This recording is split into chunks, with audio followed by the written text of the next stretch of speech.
So what's up guys, Maxwell here and you've been watching TechMax HD.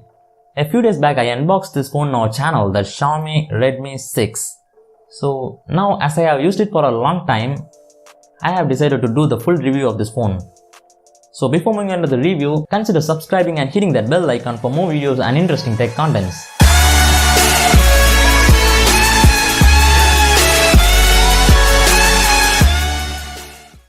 At the time of unboxing this phone, I said that this phone is coming out with a pretty good specs for a reasonable price.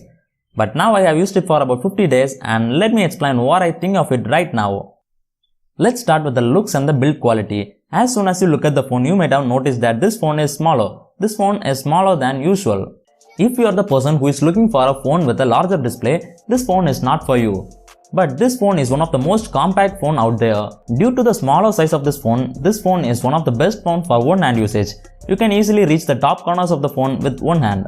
The back of the phone feels slippery and the whole phone is completely made of plastic. That's what we can expect from a phone of this price tag.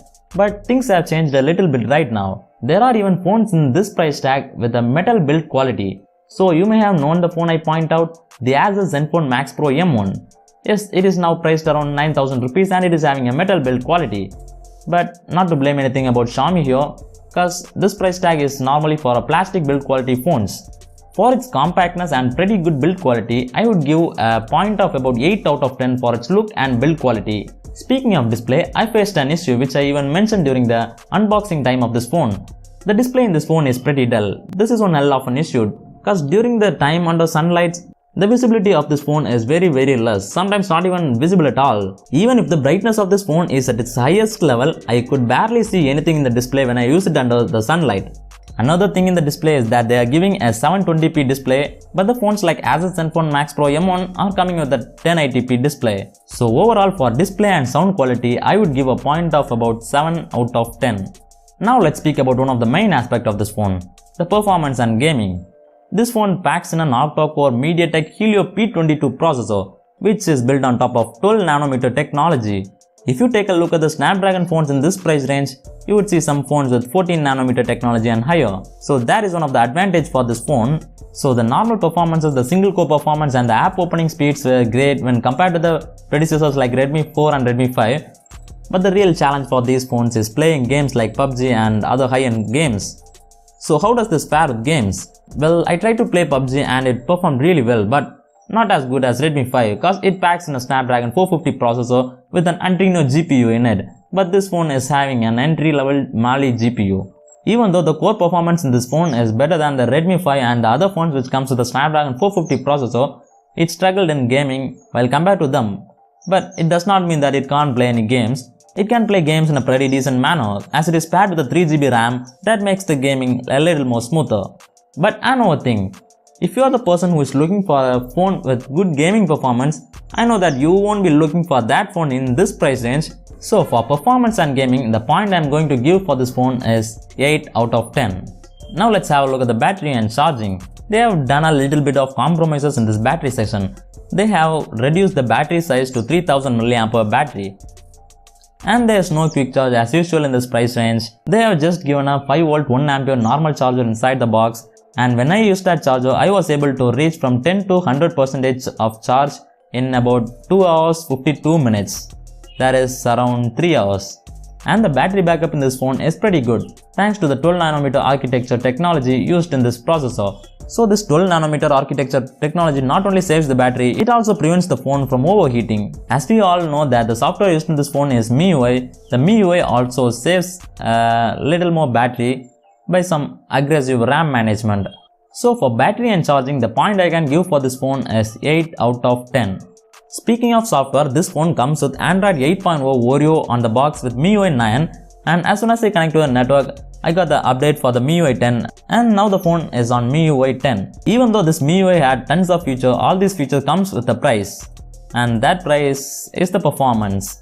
As it is having tons of features, the performance in this phone is dropped down. So that's one of the reasons why a lot of people hate MIUI. And another reason to hate MIUI is the ads they implement on these phones. In the recent months, they have started putting ads on their own apps like Mi Community app, the Mi Video Player, the Mi Music Player and stuffs. Many of you like MIUI, many of you don't. So for software, I'm about to give a point of about 7 out of 10. I would have given 8 for this phone if I did not face any ads problem, but there is the ad problem. So the last aspect of this phone which we are going to review is its camera. This is where they have upgraded from its predecessor, the Redmi 5. The shots taken by this camera are pretty good.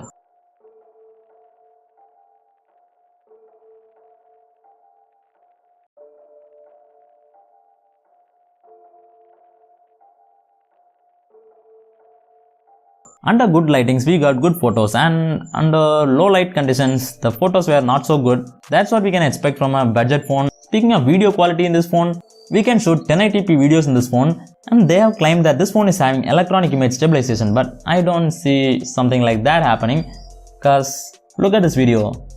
Not at all stabilized, but they claim that there is electronic image stabilization in this phone.